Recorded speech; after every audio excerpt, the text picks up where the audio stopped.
Supreme Lord, eternal truth, let us obey thee alone and live according to truth. Dear friends, Namaste, good morning, Vande Matram. Today, the topic of this spiritual discussion will be on the Golden Day. The Golden Day is the topic of discussion today. So, it will be discussed very in brief, but actually most valuable topic for us. As we know, Mother declares 29th February is the Golden Day. It was on 1956, the day of the Lord. Mother has described it. Mother has named it the day of the Lord. It's 29th February 1956. It is known as the Golden Day. Mother speaks in another terms, the day of the Lord. As per on this day, we have seen the supramental force acted in the worldly environment. We have seen. Mother speaks of henceforth the 29th February will be the day of the Lord, and we will celebrate this day as an exceptional privilege for man. Mother quotes it and describes it. On 29th February 1956 in Pondicherry, in the playground of Sri Aurobindo Ashram, we have seen, you have also marked the playground of the ashram. During the evening collective meditation, in the physical presence of the Divine Mother, the supramental force, light and consciousness manifested in full splendor. On that day in the playground, the supramental light, consciousness and force manifested in full splendor. She saw it flowing down, the Mother, Divine Mother sees it, saw it flowing down in cascading waves of golden light. So, the Mother feels itself, the new world is born. That time, in the Mother quotes here, thus this is all I knew. This is all I knew. So it was almost a sensation. It was a material sensation for a long time. This is all I knew. Then Mother quotes, as I looked at the door, the massive golden door, I knew and willed on the single root of movement of the consciousness that the time has come. In the single movement of the consciousness that all I know, Mother quotes, the time has come. And what I did, lifting with both hands a mighty golden hammer. The golden flow from waves are coming.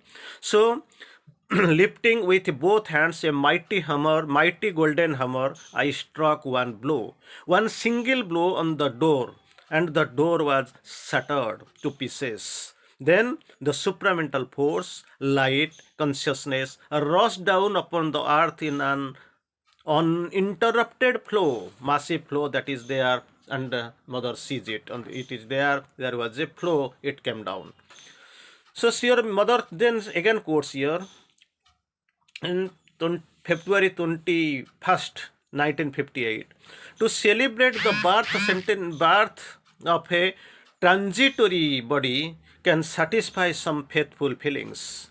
To celebrate the birth of a transitory body can satisfy some faithful feelings. Then again, to celebrate the manifestation of the eternal consciousness can be done at every moment of the universal history.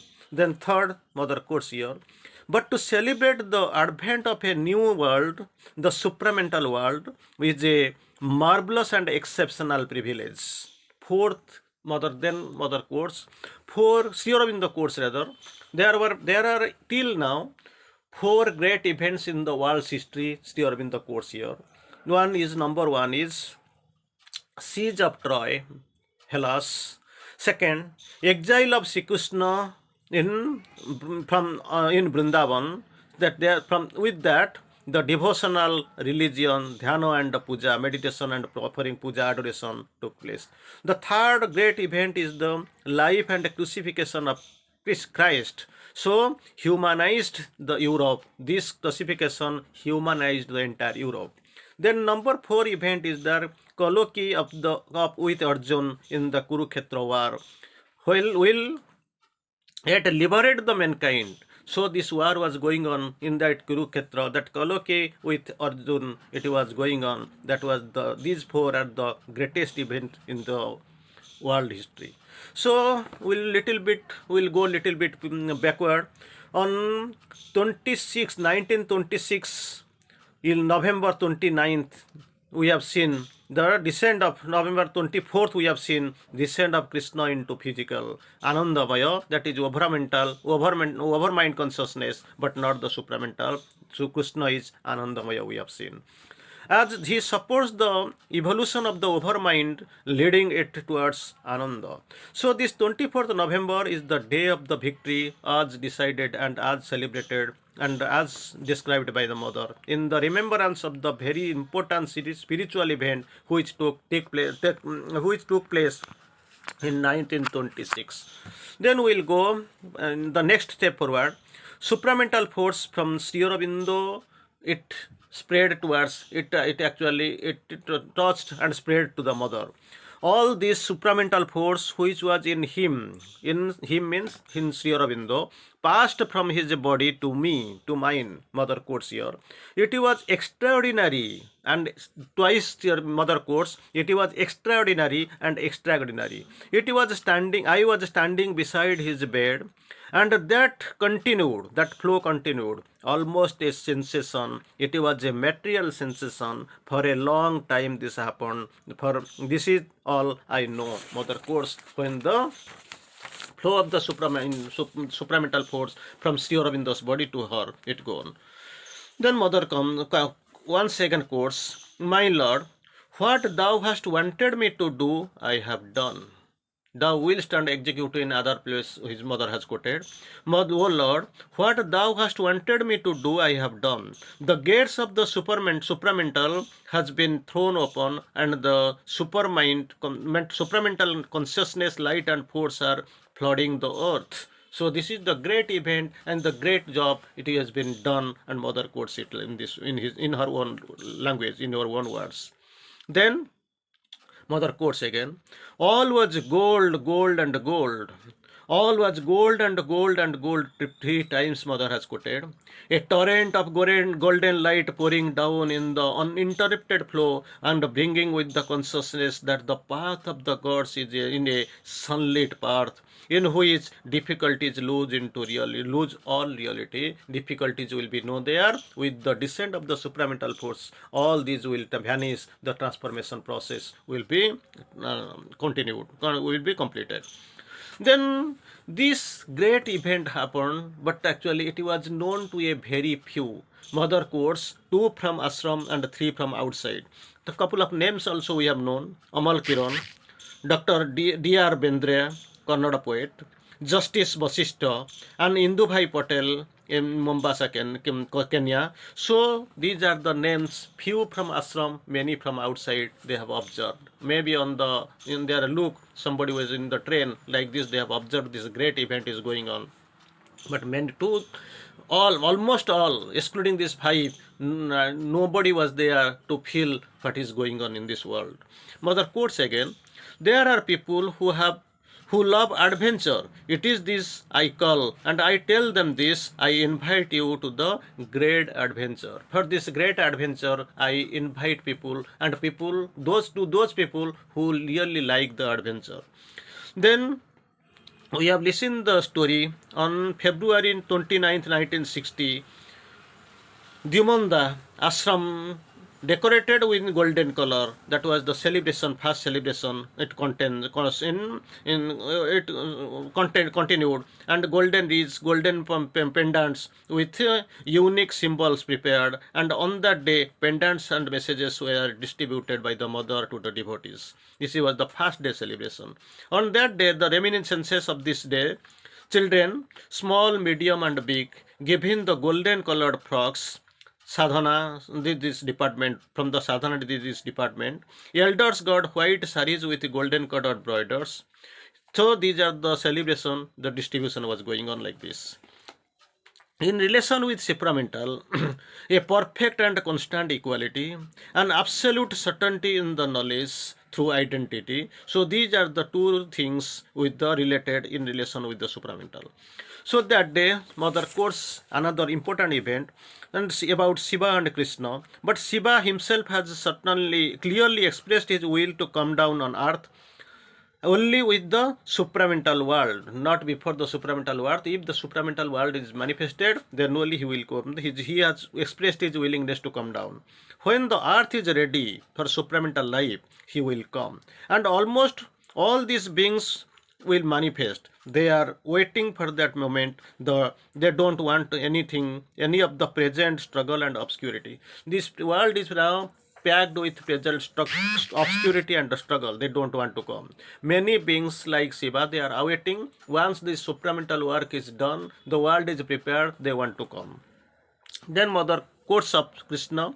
Krishna came to me before that supramental manifestation, that first anniversary before 1960. Next day, and I expressed his willingness. It's I who will distribute tomorrow's messages. Mother agreed. He came down next morning and sat on the leaves on her lap and distributed the messages. Mother feels it is really amazing. These powers are their own powers, and they are free to do the things they like. Then golden peace. Something came down with tremendous power, completely immobile, and a feeling of peace that has never been felt before. And I felt uneasy. Needed 1 or 2 minutes to resign, to come back to equilibrium. That was there. It came and went away. Then I came for the meditation. Then I went away. For more than 30 minutes or 35 minutes it stayed there. I was also feeling the touch, how it is there. So next will come the supramental, a formless limitation, vast, vibrating with the seeds of a new world, that is supramental creation. Mother quotes it. Almighty Spring, your Mother quotes it. Almighty Spring, all the very bottom of the inconscience, there is the Supreme. It is the Supreme who enables us to touch the Supreme. This is the Supreme. Supreme is at the bottom. Supreme has sent the supramental force and is there. So Mother quotes it is the Supreme who enables us to touch the Supreme. What is the supermind? I want to quote it again. It is not to acquire knowledge, but to possess it in its own light. Its steps are not from the nescience or ignorance into some imperfect light, but that is a truth to a greater light. From right perception to a deeper perception, from intuition to intuition, from the illimitable to utter boundless luminousness, from growing wideness to utter vast and to very infinitudes. This is the supermind. This is the thing, this vision. And the vision we have already seen, the board vision which Mother saw already we have seen. For that the preparation, transformation of the matter has to take place. 4 attributes of the supramental body, has been described. Lightness will be there, adaptability will be there, plasticity will be there, luminosity will be there. This supramental force, this is a state of consciousness. Entire thing depends upon the consciousness. Supramental force, supermind carries with itself its own fullness. It is not half. It is not a partial or a breakage. The moment comes, consequence of your karma, that is the consequence could be transformed, exhausted and effected. So it will be confined to the group laws. For that it is the required necessity is that cleanliness is the most. Mind must be silent. Inward life is necessary, and the greatest victories are least noisy. Thank you.